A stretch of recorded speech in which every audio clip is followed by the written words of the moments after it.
Greetings. I hope you're doing well, wherever you are, wherever your now finds you.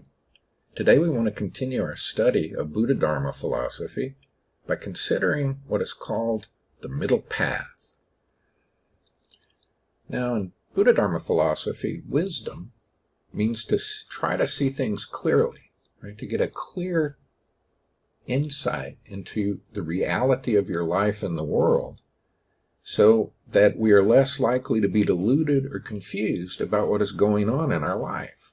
It's a very pragmatic, existential philosophy. And followers of the Buddhadharma argue that all human beings have three characteristic aspects of their experience of life. We will all experience impermanence or change. We will never find a fixed, unchanging self. Because we crave these things, we will experience unsatisfactoriness. We will suffer.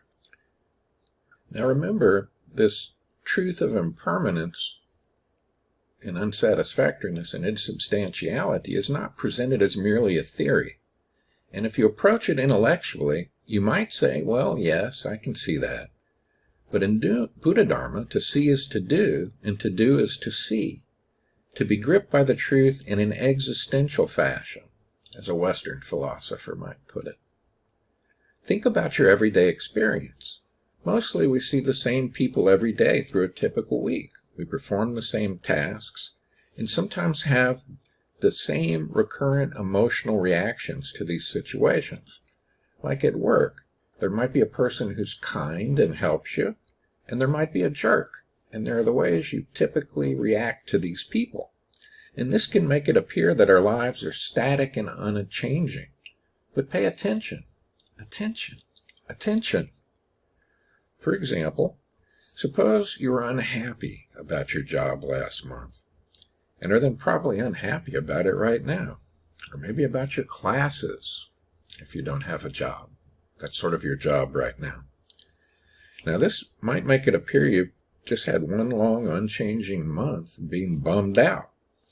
If you pay attention, though, you will note that change has always been there.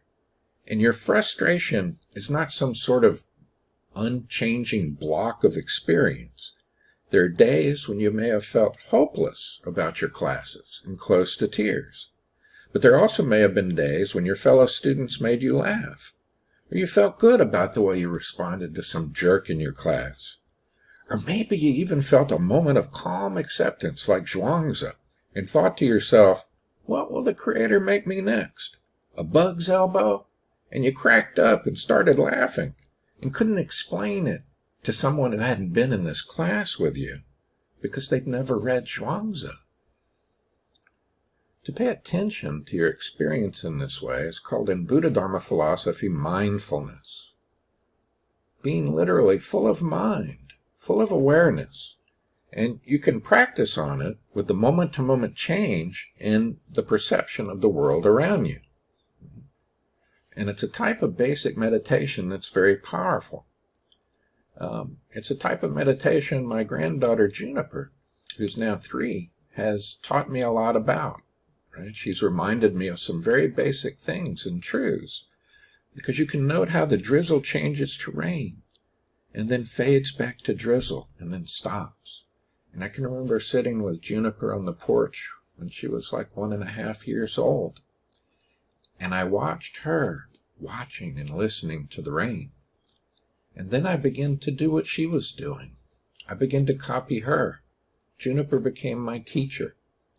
And I became full of mind as I became aware of the sound of the rain and the way it fell and the way it looked on the green leaves. Right? Or suppose you have chronic pain. And I have rheumatoid arthritis, so this is a type of meditation I do. And sometimes it'll feel like it appears like you've got just a solid block of pain in your body. But if you pay attention, you'll see it's a constantly shifting mixture of tightness, softness, heat, cold, pulsations, and waves of more or less. And this can be very powerful in dealing with things like this. I first learned to practice this type of meditation when I had migraines, waiting in the emergency room for them to finally process me enough to get the shot I needed to help me with it. And so, too, We can become mindful about our feelings of unhappiness, about our job, or our schoolwork, become aware of its impermanence as well. Now, the second mark or characteristic of experience in reality is called no self, or more accurately, no fixed self. This person, Jim Getch, which I tend to view as a solid, substantial, and unchanging entity, is in truth an ever-changing combination of physical traits, thoughts, emotions, and actions. And as a result of past and current conditions in my life, this combination of physical traits, thoughts, emotions, and actions has tendencies to come together in repeating patterns. It develops a kind of momentum, which Buddhists call karma. Okay? And this is just like in the flow of a stream, where the makeup of the river, with a particular combination of rocks, stream width, water flow, and so on, will form a whirlpool that may last quite a long time. And the mind abstracts from these patterns and takes the abstraction for the reality and gives it a name. And we think of the whirlpool as some real thing apart from the river.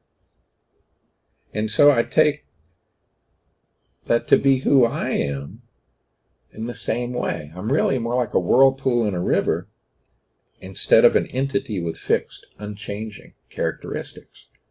And one day, the conditions of the river will change, and the whirlpool will cease to exist. For example, when I was young, I acted in repeated ways that my society viewed as unusual and troubling. Given my circumstances and how I tended to act, my family and inevitably the school authorities abstracted from my behaviors and viewed me as a troubled youth, a misfit. I was a troubled young man who didn't know how to fit in with society. And I came to think that that was who I was, a kind of rebel misfit, and so I embraced that identity. But when I left home and lived on my own, working and then going to college on my own, I was the first one in my family to go to college, the patterns all changed with the circumstances. And suddenly everyone was telling me I was a gifted young man with originality and the ability to think. And the U.S. Army even welcomed me in. And I worked my way up to the ranks from private to captain. And the notion of a troubled misfit rebel as my real self turned out to be an illusion, a passing identity based on the repetition of emotional and behavioral patterns in the environment I had been in at the time, just like the whirlpool in the stream. Many years after that, my idea of who I was changed to college professor. As I quit being rebel misfit, I quit being an Army officer, and became Professor Getch. But that identity brings along with it all kinds of dukkha, or unsatisfactoriness as well, all kinds of sorrows and joys. Maybe college professor is an abstraction too, based on repeating patterns in my experience, going to the same place every day where people call me professor, seeing that label in all kinds of official documents, and even a nameplate on my door. And then one day, I realized something marvelous. That behind the professor and the student game, and which is a fun game to play, and as you know, games are worthless if you don't follow the rules. Well, behind the game is simply the fact that I'm a human being, talking to other human beings, and trying to help them read and think and write about what is most important in their lives, or at least trying to help them cultivate skills that can aid them in doing that, and that this whirling is good for what it is, as a whirling in the pool for right now. And it is best to be like water and go with the flow of the great ordinary. And note the many ways we can do this. Pay attention, attention, attention. We can identify ourselves with a race, an ethnic background, a gender, a religion, nationality, and so forth. We can identify with a job title, or what we think are our personality traits based on how people react to us and tell us things. Maybe we're smart, funny, trustworthy, clumsy, foolish, confused. We identify with our bodies, as the magazines in the racks of the grocery store checkout lines make so sorrowfully clear. Short, tall, fat, thin, sexy, unsexy, healthy, sick. Or we identify with our religion or politics. I am a Buddhist, I'm a Taoist, I'm a Christian, I'm an atheist, I'm a liberal, I'm a conservative, I'm an independent. I'm just confused as hell. Many of these things are internalized deeply within us during our formative years as we were growing up, surrounded by all the powerful adults we needed to please in order to feel safe. And as we recall these things over and over again, we may come to believe that they represent real permanent aspects of who we really are. And this can become a source of very deep suffering. If a parent always told us we didn't try hard enough, or we were always in the way, or we were wild and undisciplined, maybe as adults we deep down think of these as fixed qualities of ourselves, and they haunt us. But when I'm able to become aware of the reality of impermanence and no self, I become able to experience the truth that the words that haunt me, that appear to freeze me into an unchanging identity, are simply abstract concepts arising and passing away in the mind, and I can stop clinging to this unreality. When I am able to truly realize that clinging to an identity is an attempt to freeze in time, which is really part of an uninterrupted flow of life, I can begin to become free. Now, philosophers of the Buddhadharma seem to talk a lot about suffering, but as you know now from your reading, that word is really dukkha, right? And it means something like unsatisfactoriness, which can range from a sort of slight unease to horrible pain in your body, right? But you'll hear people saying things like, Buddhists say life is suffering, and often they will add the quote, joy is suffering. And everyone tends to think, damn, that's a hell of a dark view of life. But what the Buddha really said was, life is dukkha, and joy is dukkha. And we could expand and translate it and understand what he was really saying. To say that life is dukkha is to say life is full of change and impermanence, which is unsatisfactory and a source of suffering from the point of view of ego, which denies change and impermanence and fears it. And to say that joy is dukkha is to say that joy is impermanent, and to attempt to cling to a moment of joy and make it permanent is unreal and will result in dissatisfaction and suffering. Instead, you just enjoy it fully, and then you let it go. But if you try to hold on to it, you're going to suffer. Now, this idea is so important in Buddhadharma philosophy that the Buddha said, all I teach is dukkha and how to end it. Or as he put it, the cessation of dukkha. But a key point, the cessation of dukkha doesn't mean we can put an end to life's unpleasant experiences, right? Bodies get sick and injured and grow old, right? And that's still there, but you don't have to suffer because of your pain, right? Sounds like a contradiction, but think about it. You don't have to, you just suffer, and then you let it go. Don't suffer about your suffering. One of my favorite stories about the Buddha is when he was old, his back hurt a lot. And what did he do?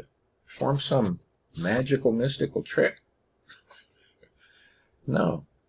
He had his closest student give him a back rub. When the Buddha's back hurt, he got a back rub. I like that. Now, Buddhadharma teaches, in fact, what Pema Chodron calls the wisdom of no escape. We will experience sickness, old age, the death of loved ones, and then our own death. Right? We can't escape from those things.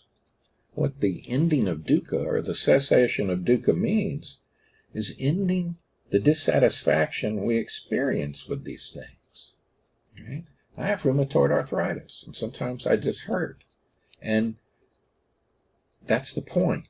Just hurt. Don't find my life to be unsatisfactory because I hurt on top of it. So dukkha doesn't mean, if we take emotions as an example, the mere presence of an unpleasant emotion or the mere experience of pain.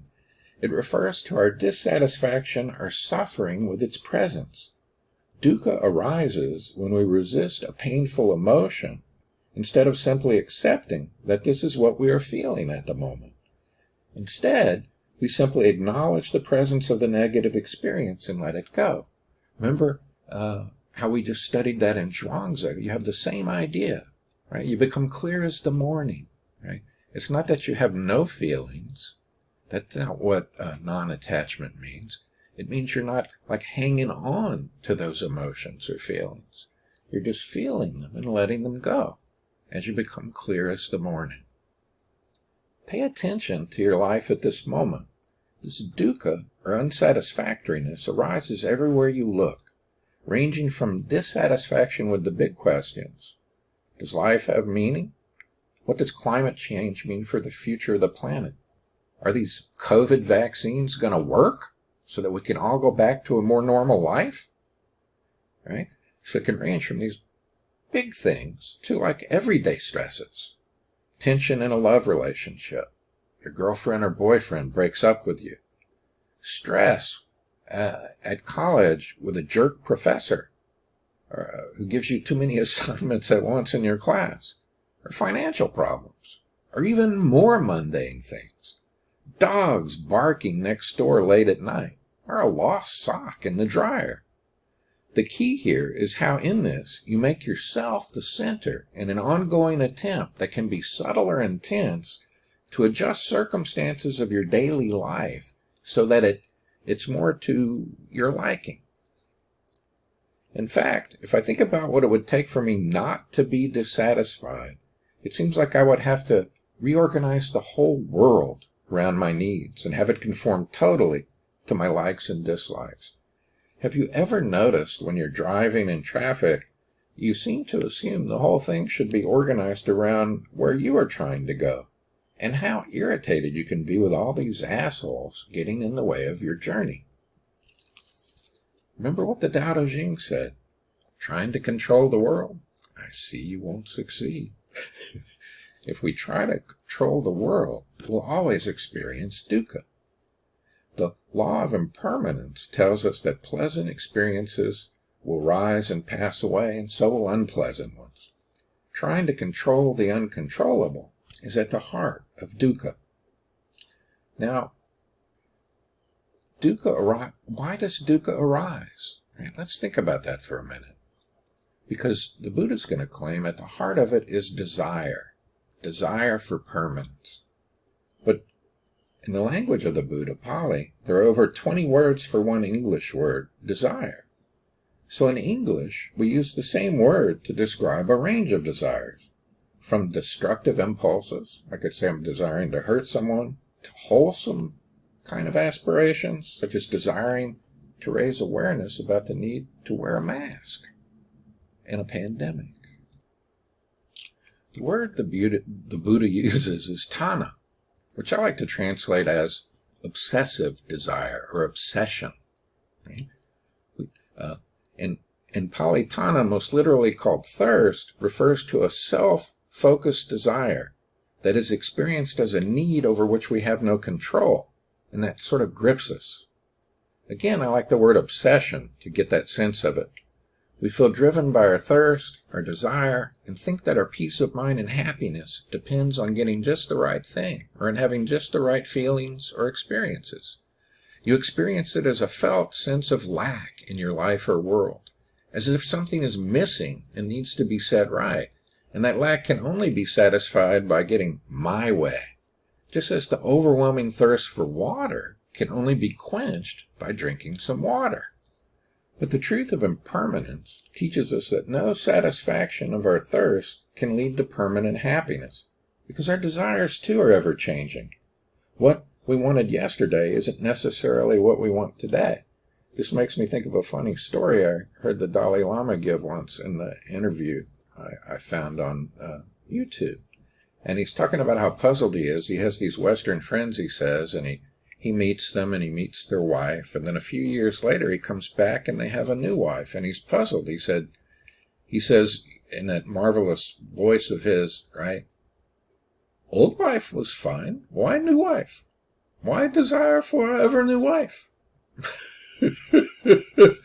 Tanha, thirst, confusion, right?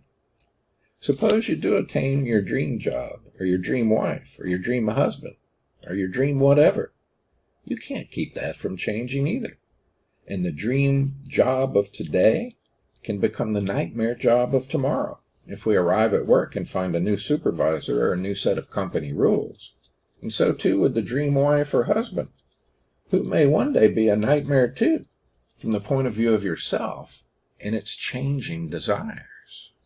So when the Buddha says desire is the cause of our suffering, remember, attention, attention, attention. In English, desire covers a range of wants and needs. Tanha does not mean the desire of preferences, even strong ones. To rise to the level of tanha, obsession, we must feel that desire in question is deeply tied to our ability to be happy and content in life. So when Buddhadharma teaches that you should live a life without desire, it sounds kind of crazy if you don't understand what it means. It doesn't mean you never desire to eat good food, or have a girlfriend, or a boyfriend, or have preferences about things. It means you need to live a life without tanha, without obsessive desire. The idea is that we flip or bounce between extreme ways of relating to the present moment. For example, a painful emotion arises, and you either fixate or reject it completely, right?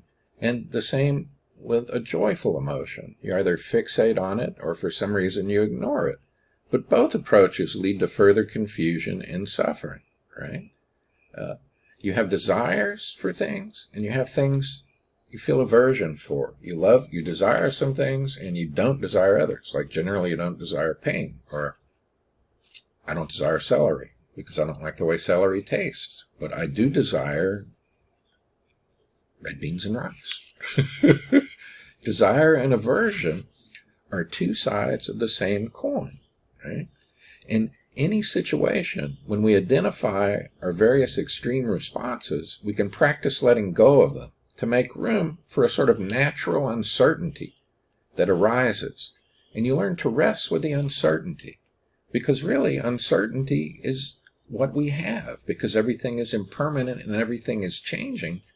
You can't be certain of anything, and you have to learn to go with that, to flow with that, to learn to live with natural uncertainty. And in resting with the uncertainty that comes from letting go of the extremes, natural clarity can arise. And that's what the Buddha called the middle path. Remember how the Buddha had experienced both extremes. He lived a life of extreme luxury as a pampered prince, and then he went over to the opposite extreme and became a super ascetic, just fasting and starving himself and looking for the truth, sitting in the forest. And he realized that both of those weren't working. He walked down from the mountain and took a middle path, a middle way, right? Having experienced the extremes of indulgence and deprivation, the Buddha dismissed them both, because he saw within each of them a root cause of dukkha, equal and opposite to the other. Right? So the middle way arose as a recognition that we can't free ourselves from suffering by seeking pleasure and indulging every worldly desire. This will entangle us in a never-ending quest that can never be fully fulfilled. As soon as one desire is met, another springs up, and we're always just thirsting after one thing or the other. Okay? But that doesn't mean the answer lies in the opposite extreme, the path of renunciation. We don't have to drop out of life, renounce all worldly experiences, or reject the physical world in favor of the spiritual. And if we did that, as the Buddha discovered, it would keep us in a state of inner conflict where we battle our basic and natural needs for comfort, social connection, and food. Ultimately, the Buddha determined that this path of extreme renunciation leaves us averse or hating life, which means it binds us to a state of dukkha rather than releasing it from it. The middle way is to seek the balance between the opposites. The way to free yourself from suffering is to rest in a balanced state, which is neither aversion nor desire, or rather neither clinging to aversion or desire. To be in a state of tanha or thirst, of obsessive desire, is suffering. The more we feel this obsession, the more we suffer. And the middle way tells us it's not the fact that we don't have whatever it is we desire that causes our suffering. Rather, it's this sort of prolonged state of desire that leads to suffering. Okay? Let's say you really want a new computer to play your video games on. I would like one. But you can't afford it because I'm a philosophy professor. I don't make that much money. You look at your dream computer online regularly, imagining how amazing it would be to play Star Wars games on it. You feel pangs of jealousy and longing when you encounter someone who has a good gaming rig. Life's just not fair, you think. Even my stimulus check wouldn't be enough to buy a good gaming rig. And every time you turn on your own comp to play the game and it sort of glitches or freezes up, you feel dukkha. It's just really unsatisfactory. Now, if I took the way of desire and giving into it, that would tell me to focus all my efforts on acquiring this computer to deliver myself from this suffering. The path of renunciation would advise me to reject computers altogether. Right? Like everything else, maybe computers are meaningless distractions on my path to enlightenment. The middle way says, instead, stop taking your desire for a new computer so seriously. Just relax and look at it for a minute and see it for what it really is. It's part of human nature to desire things, and we can't escape this fact because it's hardwired into us. If I tried to just snuff out my desire for a new gaming computer, that would go against my nature and create inner conflict. And while I may manage to suppress it for a while, it wouldn't last. Even if it did, another desire would surely pop up.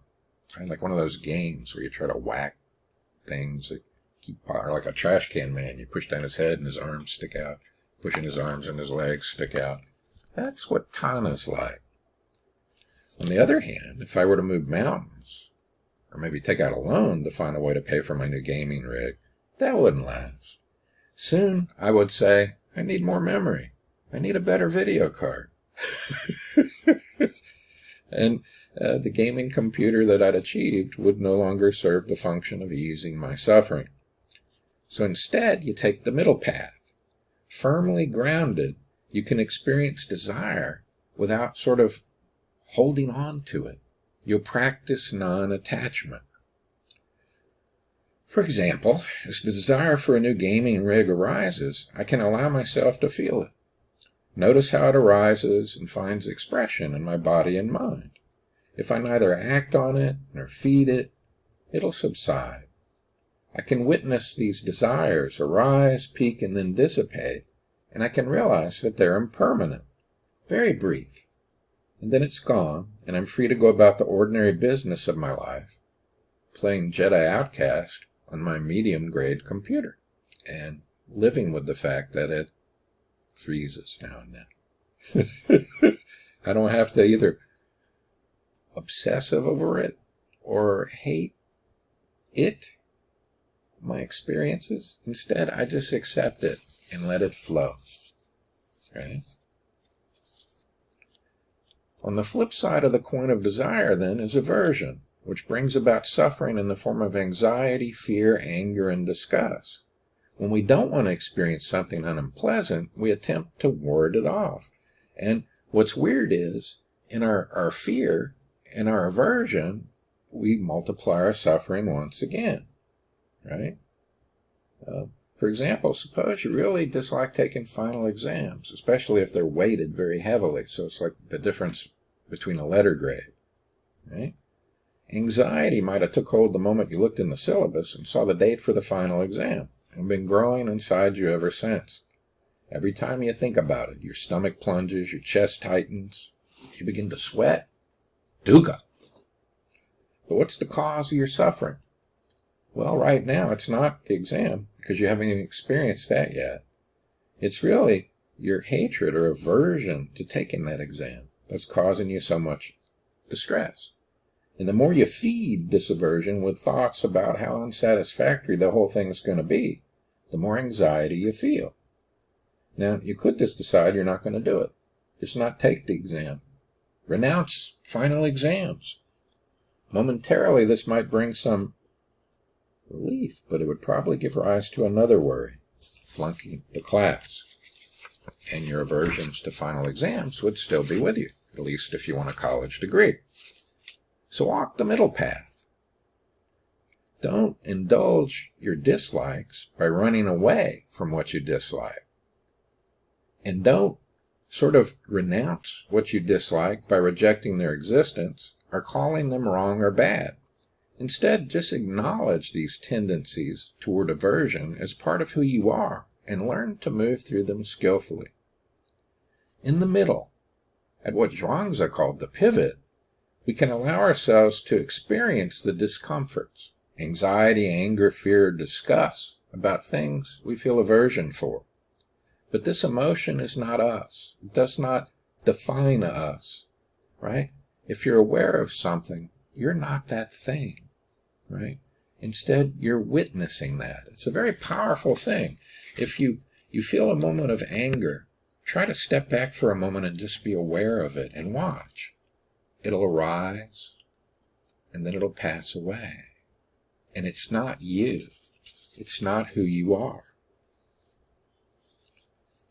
So, using our example of taking a final exam, when the anxiety surrounding this thing arises, you sort of sit with it. Take a seat and notice. Just pay attention. Just watch it. Right? Instead of resisting it, just allow it to express itself. And as you do this, you'll find it's temporary and it's not who you really are because you are aware of it. And you begin to discover you can tolerate this discomfort and that it's just part of being human. And you can begin to see that to organize your life around avoiding pain or seeking pleasure is not only futile, but either overly seeking pleasure or overly avoiding pain is just going to increase our overall unsatisfactoriness. This is the middle path. Freed from attachment to our emotions, we can act freely. We can take the final exam if we determine it's the wisest choice and we do want to get a college degree. Or maybe we can decide to just leave college and do something else. But we'll see the thing for what it is. One passing experience among many. As Zhuangzi puts it, we can become as clear as the morning. So how can we do this? How can we accomplish this walking of the middle path? The Buddha said, think about 4 truths, which really mean 4 ways of experiencing the world and acting on that experience. And the first is the truth of dukkha. The second is the truth of the origin of dukkha. The third truth is the truth of the cessation of dukkha, or its ending. And the fourth truth is the truth of the path leading to the cessation of dukkha. Now, the first thing you have to realize is that dukkha is real. And remember, dukkha is different from pain. Buddhist thought makes a distinction between pain and suffering. Pain is part of our human experience. For example, getting sick is painful, as is grief at the loss of a loved one. And this is natural and appropriate. However, we then tend to generate a whole sort of extra layer of suffering through our difficulty in accepting how things are. We sort of resist this natural occurrence and flow, and in doing so, suffering, stress, and struggle results. If we try to make everything permanent in a world that's constantly changing, it's not going to work. In essence, it's ignorance, not seeing the truth of this reality that produces this suffering. And this is something we have to realize by experimenting with it, looking at it in our own life, and seeing if it's something we can really accept as true. The truth of dukkha. Now, the second truth is the truth of how it arises, out of tanha. This desire and the ignorance that perpetuates this desire. And the key is falsely thinking we are a solid, unchanging self that can resist impermanence and sort of permanently satisfy our desires, right? And remember, when the one who woke up said that there is no self as one of the basic features of existence, he did not mean I do not exist, as if this particular space-time event known as Jim Getch was imaginary or unreal, but that there is no I that exists as a substance, a thing independent of process, interdependence, and change. This means that the egocentric experience of events, where I make myself the center of the world and the center of things, is a distortion of clear experience, which leads us to experience dukkha as an event that will always co-arise with it. But there is no unchanging I, no unchanging subject of experience, no enduring independent self. I am interdependent with all things, and I'm part of a process, and I'm really a sort of dynamic, changing event. The third truth sort of gives us some good news. It says, since dukkha arises, it can cease, because all things are indeed impermanent. And that leads to the fourth truth. How do we sort of make this happen?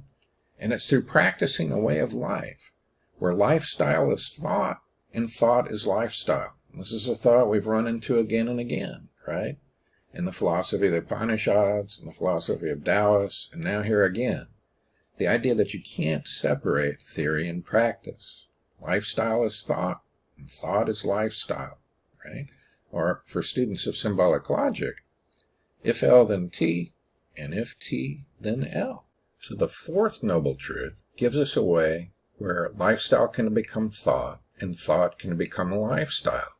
Remember back at the beginning, I said the Buddha said, through attention, discipline, and stillness, wisdom, morality, and concentration, prajna, shila, and samadhi, you can find a way to live that will enable you to realize these truths, right?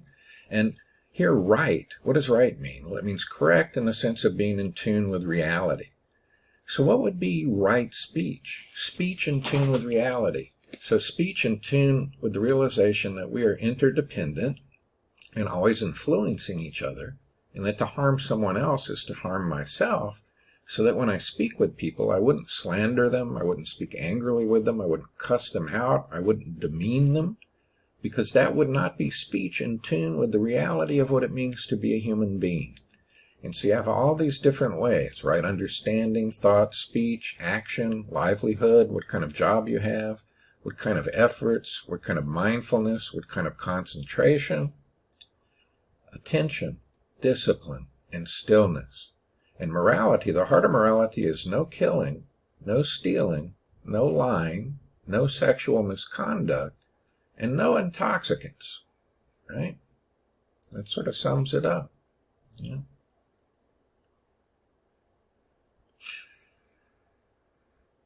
So, the Buddha wants to sum this up by saying, do wholesome things and abstain from unwholesome things.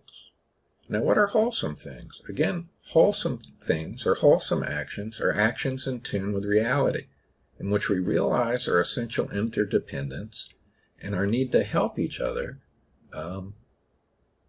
become better human beings, right?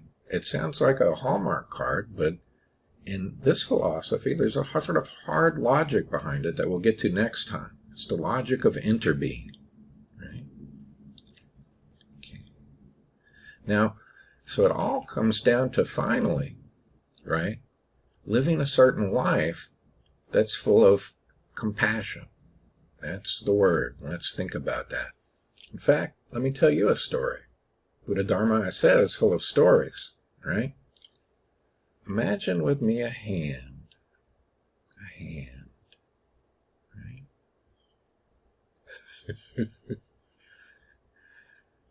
Now, imagine each of the fingers on the hand are somehow sentient and awake, right? And they're aware of themselves.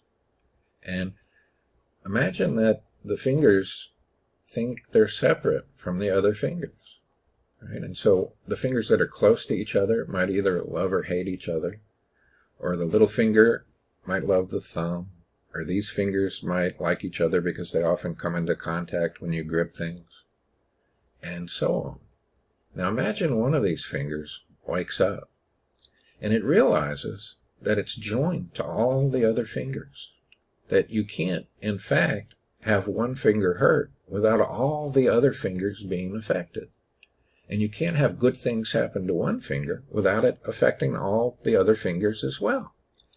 Now, so this finger that woke up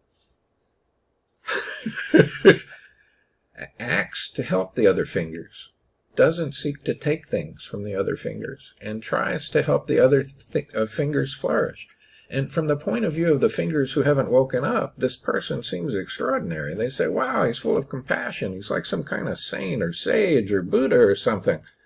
But to the finger who woke up, it's just sort of enlightened and very practical common sense. Now, practitioners of the Buddhadharma have a way to practice this awareness.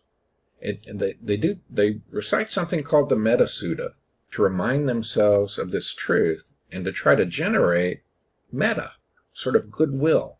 It's sometimes called loving kindness, but maybe there's a better word for it. Let's look at something. This is taken from a lovely website called One Mind Dharma. Thank you, One Mind Dharma. I like the way you said this. Right? So let's read this. Right? If we were in class, I would have probably printed it out and have us read it aloud, but sadly, here we are, worldwide pandemic, hiding from the plague. So I'll read it for you. Let's start with the word itself. Metta is a Pali word that is most often translated as loving kindness. This is by far the most common translation of the term, but it's not our favorite definition of the term. Thanissaro Bhikkhu, a Buddhist monk and scholar in San Diego, is known for using the term goodwill as the appropriate translation. Like, you could think the finger that woke up has goodwill toward the other fingers. Thanissaro Bhikkhu makes the point that metta is not necessarily about a feeling of love, but more about wishing well for others. Although goodwill is a bit dry compared to loving kindness, it may more accurately describe what metta is. Gil Fronsdal, a teacher in Northern California, has been known to use the term gentle friendliness, which is the translation we most often use. The Pali word metta shares roots with the words gentleness and friendliness, and the belief is that metta is actually a combination of these Pali terms. So metta is the quality of mind and heart in which we wish for others to be happy, like the other fingers. When one finger's happy, all fingers are happy. This doesn't mean we're responsible for their happiness. Rather, it is the wishing for the other person to be well and do what needs to be done to find such happiness. Because ultimately, you have to find your way. To sum up what exactly metta is as concisely as possible, I'd say metta is caring for the well-being of others and responding with a gentle and aware heart. Metta is both a practice and a quality of the heart. As a quality, metta is the state in which we see others as living and breathing beings and care for their happiness. And thank you once again to One Mind Dharma. Here's their link. So all over the world every day, followers of the Buddhadharma will recite the Metta Sutta. And the way it works is kind of interesting. First, you wish well to yourself, because after all, it's easy to love yourself. It's very easy to be kind to yourself and to wish well for yourself. So you do that. And the Buddha taught that if you can't love yourself, you can't love anyone else. How are you going to love anyone else if you don't love yourself? That's insane, right? And then think about people you're close to, like your boyfriend, your girlfriend, your husband, your wife, your parents, your children, and you wish goodwill toward them. You wish them to be well. You cultivate, you picture them in your mind, right? Visualize them in your mind, and literally think good thoughts toward them. It's not a prayer because there's no one to pray to. It's more like a type of meditation, right? Then you want to think about people that you're sort of neutral toward, like, say, the postal person that comes to the door or the delivery person, or just someone you run into, you just have sort of neutral feelings. You think of them, and you wish well to them. You wish them to do well. You wish them to flourish. And then you think of people that irritate you a little bit, right? You're sort of ramping it up. And you think about them, and you wish them well. You think good thoughts toward them, right? And we'll see these good thoughts in a minute. And then you think of people you actively dislike, like some jerk at work or in school, or some jerk professor, right? Or some jerk student. And you picture them in your mind, and you wish them well. You imagine them just being filled with goodness and happiness, right?